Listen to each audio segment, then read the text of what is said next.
Et 5. Ouf. Arrête. Le but, c'est de le mettre sur le bas-ventre. D'accord. Premier jour de règles, je suis allée faire un petit footing léger. Je me disais, mais comment ça, tu t'évanouis pas? Comment ça, t'es pas clouée au lit? J'ai vécu 10 ans d'errance médicale. Pour moi, l'endométriose, je ne savais pas ce que c'était.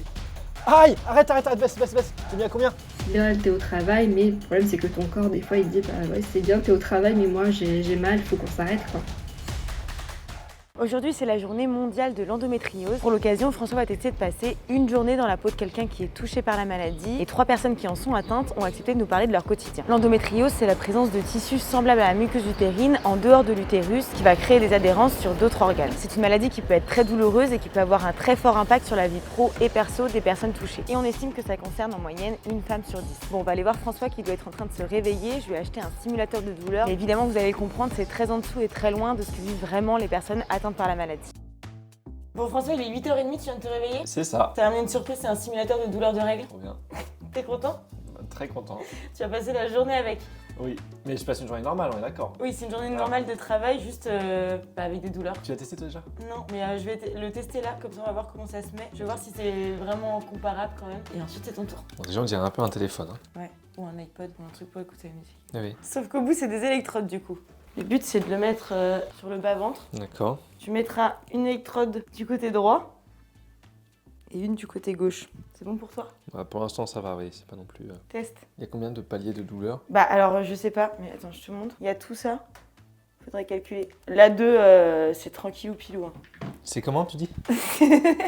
C'est tranquille ou pilou. 3, tranquille, mais là ça fait même pas des douleurs de règles, ça fait juste ça tapote. Donc ça c'est tranquille, c'est si j'ai envie d'être sympa avec toi. 7, là ça fait mal. Niveau 8? Oui, c'est très compliqué. Mais je peux marcher et tout, hein, donc ça va. Bon, en vrai, c'est pas exactement quand même les douleurs de règles, mais ça fait quand même assez mal et c'est handicapant. Je pense que ça serait très bien pour ta journée. C'est parti. Donc ça se met là? Là, c'est ça? Ouais. Les deux sont là. Tu veux faire... Tu fais petit à petit. Hein. Je stresse. Hein. Je sais pas du tout à quoi m'attendre. T'es niveau combien? Oh, je suis niveau 2. Attends, vas-y, mollo. T'as mal là? J'étais au niveau 8 il y a 1 minute. C'est niveau combien? 12? 3. Ah. T'es que à 4 là? Oui. Arrête des mythos. Arrête, t'as mal. On fera des pauses dans la journée, non? Bah oui, t'as pas mal tout le temps. Ah oui. C'est des crises. Enfin, ça dépend des gens, mais toi, t'auras des crises parce que bon, t'as déjà jamais eu tes règles. T'as combien là? Que 4. Mais arrête, mais ça change tout seul. 5. Ah ouais? Ça va mieux là, non? Là, ça va un peu mieux, mais là, on a mis à combien là? À 4. Bon, ça va, 4. Tiens, ton café. Et quand vous avez vos règles, vous avez mal tout le temps comme ça ou c'est juste quand on a de l'endométriose qu'on a mal comme ça tout le temps? Mais là, c'est même pas vraiment la douleur de règles. Ah bon? C'est-à-dire que la douleur de règles, c'est plus intense. Parce Ouais. que moi, au 8, j'avais mal quoi. Là, t'es au 4. Et ensuite, l'endométriose, c'est beaucoup plus vénère pour le coup. Moi, c'est là toute la complexité de l'endométriose, parce qu'on associe souvent l'endométriose à des problèmes de menstruation, des soucis de règles, et en fait, dans mon cas, c'était plus général. Au final, je me suis rendu compte que, en fait, ça dépassait mes cycles. C'est-à-dire que c'était plus uniquement pendant les règles, c'était avant, pendant, après. Et en fait, au final, mes symptômes, qu'ils soient digestifs, urinaires, mes douleurs, qu'elles soient pelviennes, lombaires, dans les jambes, dans l'épaule, et en fait, elles se sont généralisées à 31 jours sur 31, quoi. Je m'habille, je me brosse les dents et puis on va travailler? Ouais, et 5. Ouf. Arrête. Faut toujours que je m'habille. Je me baisse les vis. Arrête. Après toi. Ah, mais on peut baisser un peu, non? En vrai.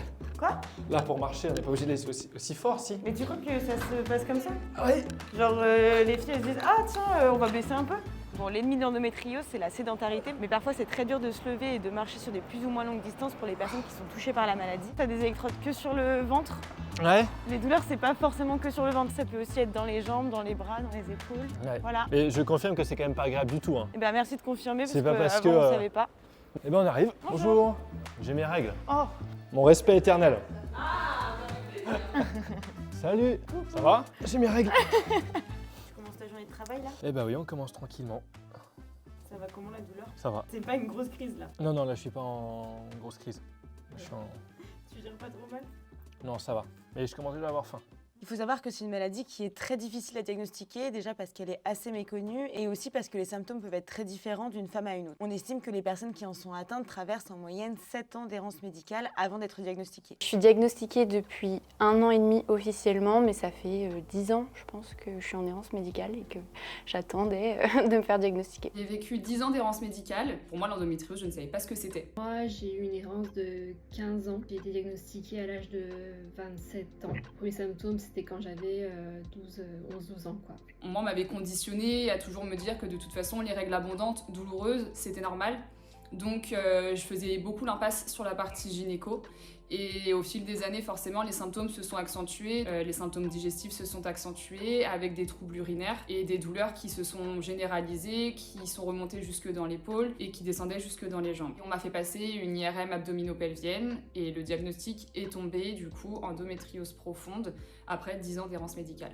Moi, mon diagnostic, il s'est fait vraiment par hasard. Ça a été vraiment une forme de choc parce qu'en fait, je venais absolument pas pour un diagnostic de l'endométriose. Et de fil en aiguille, celle qui m'a posé des questions, il s'est rendu compte que il fallait voir un peu plus la sphère gynécologique et qu'il s'est rendu compte d'une partie de l'étendue des dégâts, quoi. On nous habitue depuis toute petite à nous dire voilà, les règles ça fait mal ou on n'en parle pas parce qu'on a l'impression que c'est un peu tabou on a l'impression d'être une chochotte. Moi c'est le truc que je répétais le plus, c'est j'ai l'impression de me plaindre pour rien, j'ai l'impression d'être une chochotte. Jusqu'à ce que j'en parle de plus en plus avec mes copines où elles me disent premier jour de règles, je suis allée faire un petit footing léger. Je me disais mais comment ça tu t'évanouis pas, comment ça t'es pas clouée au lit. C'est là où tu te dis ok non en fait moi c'est pas juste des règles douloureuses, c'est des règles invalidantes. Donc là c'est la pause déjeuner. Donc on va aller faire des courses pour acheter un repas anti-inflammatoire parce que ça peut aider aussi de manger des trucs. Et c'est quoi de ce anti-inflammatoire? Sans gluten, pas de viande rouge. Le but c'est d'acheter par exemple du poulet, des légumes. Ouais, c'est parti. T'es à 6 là? Oui. Non, t'es pas à 6. Si. Vas-y, baisse-toi. Il va y avoir une fixe spéciale, une caisse spéciale. Oui. En vrai, hein? Oui, mais c'est vrai, parce que en fait, la station de Go est hyper compliquée.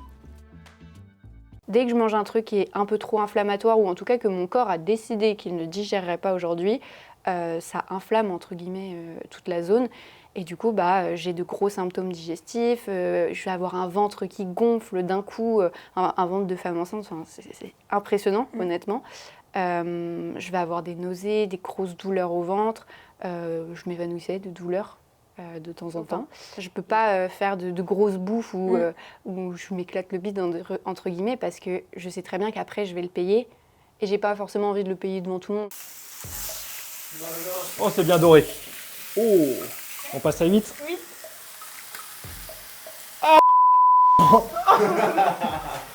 Bon, ça va ou pas? On reste comme ça 3 minutes. Bon, ça fait 3 minutes là, je peux rebaisser à 7? Non, ça fait pas 3 minutes. Ah, mais je suis en crise. Bah oui, alors assieds-toi si tu veux. Tiens. Ressenti? C'est quoi? C'est une phrase que t'attends? C'est un mot? C'est un chiffre? Bah non, c'est un ressenti. Genre, tu te sens capable ou pas là, de faire à manger premier degré? Bah regarde. Oui, mais maintenant que t'es en crise. Ah oui. Bah ouais, parce qu'on n'a pas toujours un Jordan dans sa vie. C'est pas cuit? À ton avis. Là, j'avais redescendu à 4 parce que c'était qu'une mauvaise crise. On va remettre une crise, on est à 4, on augmente. Allez, tout de suite à 5, on y va. 1, 2, 3, 4, 5. Oh, Allez hop. tadam. Bah regardez. J'ai raté des jours d'école parce que soit j'étais alitée, soit parce que ma maman devait m'emmener aux urgences pour être prise en charge au niveau de la douleur et de certains symptômes. Au début, c'était très très compliqué et c'est d'ailleurs une collègue qui m'a poussée à vraiment investiguer le pourquoi je m'évanouissais de douleur au travail, pourquoi il y a des fois j'arrivais pas à me lever, etc. Donc ça me faisait louper du travail dans le sens où je pouvais pas aller au bureau. Après, moi j'ai beaucoup de chance, je suis responsable communication, donc je peux travailler partout, entre guillemets, et de chez moi. J'avais une entreprise qui était hyper compréhensive sur le sujet, donc ils avaient mis du télétravail supplémentaire pour les femmes qui étaient atteintes de douleurs menstruelles. Donc moi j'en bénéficiais régulièrement. Oui, il faut que je reste concentrée, mais des fois en fonction de mes douleurs et en fonction de la période où je suis, c'est très compliqué de rester 100% productive, à donner de mon mieux tout le temps. Là, t'es au travail, mais le problème c'est c'est que ton corps, des fois, il te dit, bah ouais, c'est bien, t'es au travail, mais moi, j'ai mal, faut qu'on s'arrête, quoi. Ouais, du coup, la vidéo Samuel Etienne demain, t'as les news, François? Ouais, ben on va le chercher à la gare à 9h25. Faut qu'on aille demander surtout pour avoir une place de parking ce soir. Ici directement en bas. Tu vas demander avant 17h. Ah. Tu vas demander à Caro. Elle est là aujourd'hui? Je sais pas. Aïe! Arrête, baisse. T'es mis à combien? T'as pas mis à 8 là. On disait que tu allais demander au secrétaire pour la place de parking. Ah oui, non, mais pour moi, il faut demander au secrétaire avant de demander. Ça vous va? Ouais, on fait comme ça. Mais t'étais à combien là? C'est dur de tenir une C'était- rue entière ou pas? C'est pas facile. Franchement, c'est même. C'est pas tout naturel en fait, parce que là, vous le savez, mais c'est vrai que faire ça comme si de rien n'était, c'est quand même assez compliqué. Hein. Voire là, impossible dans le cadre dans lequel j'étais. Hein. Je me voyais pas être normal, ne pas faire des petits. Et encore là, en distanciel, ça va être encore plus dur en présentiel. T'imagines, t'es là, tu présentes un truc devant une table avec plein de gens, t'as une crise, t'as une petite télécommande comme ça qui. Enfin, t'as une crise à ce moment-là, c'est l'enfer quoi. L'endométriose, on n'en guérit pas, on peut en atténuer les symptômes ou la faire stagner grâce à des traitements, mais elle reste très invalidante. Aujourd'hui, voilà, on a essayé plusieurs méthodes. Le stérilet n'a pas été concluant non plus. L'endométriose, en fait, il y a autant de femmes que d'endométriose, donc c'est vraiment du cas par cas et chaque prise en charge, chaque traitement vont être adaptés à la patiente. Sur le coup, moi dans mon cas, voilà, ça a été des injections de ménopause artificielle. Malheureusement, la ménopause artificielle est un traitement qui reste conséquent et qui n'est pas sans conséquence pour le coup. Moi, je sais que mon spécialiste m'avait dit que c'était pas plus de 2 injections sur une vie. J'en suis à 6 du coup. Alors moi j'ai été mise sous traitement hormonal, du coup, donc j'ai une pilule qui est dédiée à l'endométriose. C'est un traitement qui marche pas forcément pour tout le monde, en tout cas pour moi pour l'instant ça marche, mais ça règle pas tous les soucis, on va pas se mentir, c'est juste que j'ai plus d'ovulation et plus de règles, donc j'ai plus ces moments très très compliqués. Par contre, comme je te le disais, j'ai de l'endométriose au niveau des intestins, au niveau de tout ce qui est digestif, donc il y aura toujours un problème au niveau de l'alimentation. Moi, j'ai vu un gros impact sur ma vie sociale dans le sens où je digérais absolument plus de boire de l'alcool. Et donc, du coup, j'ai arrêté et je me suis vite retrouvée un peu de côté où j'avais l'impression de ne pas passer les mêmes soirées que mes amis. Donc, il y a plein de fois où j'ai dû annuler des sorties. Ou parce que je me sentais pas bien, je sentais que la crise arrivait, ou alors j'étais déjà en crise et c'était terminé. Et puis il y a plein de fois où je me suis sentie en décalage pendant les soirées parce que moi j'étais KO quoi, et que tout le monde commençait à faire la fête, etc. Ça va ou pas, François? Ça va. Est-ce qu'on n'irait pas boire un petit verre pour la fin de journée? Ah oui. Ok. Allez, D'accord. Pas dur à convaincre. Je vois que j'ai pas le choix. Moi, c'est parti. 6, 7, 8. Allez, c'est parti, tous ensemble, suivez-moi. Je vous attendrai pas en bas, hein, par contre. Hein. Alors, cette première journée. Cette première et cette dernière, je te rassure. Première règle. C'était dur. Il y a des crises, il y a des moments de crise qui sont plus difficiles que les autres. En vrai, on peut noter quand même que tu as été Courageux. super désagréable dès que tu avais vraiment mal. Bah oui, mais excuse-moi. Ah, ça va et toi? En fait, j'ai mes règles. Je te jure, j'ai des électrodes. C'est l'enfer. Je fais plus fort par rapport à la réalité, mon gars. Bon courage à toi. Merci à moi. Aïe, parce que c'est quand on met. T'es mis à combien là? T'es mis à 12 là. Non, 10. Mais il n'y a pas 12. Il n'y a que 11. Là, t'es mis à 10 là?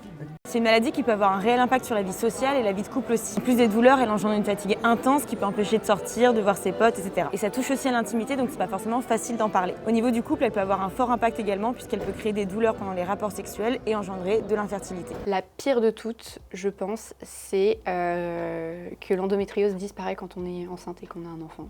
Parce que c'est faux, déjà. Parce que bien que l'endométriose ne rend pas stérile, il y a beaucoup de femmes stériles qui ont de l'endométriose.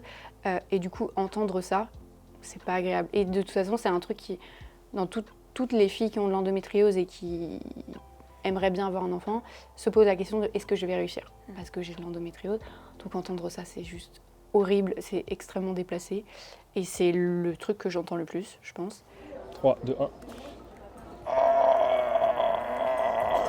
Tu veux essayer de te lever ou pas? Ah! Là, c'est les coups de couteau là. Là, c'est les coups de couteau. Ah bah voilà. Ah, là, c'est les coups de couteau. Ah, là, c'est vraiment des coups de couteau dans le bas du ventre. Ok. Ah, ouais, mais la jambe, elle part en couille. Enfin, la jambe, elle fait des. Ah, c'est très dur. T'as les jambes raides, genre. Ah ouais, c'est d'une raideur. Ah, la montée, elle va être. Allez, c'est reparti. Oh putain. Allez. J'essaie d'être naturel. Possible. Là, c'est un gros soulagement de s'asseoir. Là, debout, en fait, la jambe, elle se contracte tout le temps. Mais je pensais pas que ça atteignait aussi les jambes. Et... Pour le coup, même quand t'as tes règles, quand t'es pas touché par l'endométriose, t'as des courbatures aux jambes et ça te fait mal aux jambes aussi. Donc en fait, ça, c'est pas mal que ça bloque aussi les jambes. Vas-y, moi, je veux bien le mettre pour essayer. À 12 Pour voir jusqu'à où je tiens. À 3, c'est bon? Ouais. Là, c'est de la vengeance, là. Ouais, alors là, c'est de la vengeance, mais 3, c'est à 4. Ouais. Tranquille. Oui, tranquille. Il fait Attention. trop le kéké alors qu'il s'est plaint toute la journée. Eh, oh, oh, oh. Attention, je monte à 6. Donc on arrive à 9 là. Ouais. C'est bon? 3. Et non, je surprends, j'y vais dans le max. Oh, j'ai augmenté deux d'un coup, pardon. Là, on est au max. J'essaie de descendre les escaliers. T'as vu la jambe? Elle est complètement bloquée. C'est bon. Oh, elle va vite. Quoi? Regarde.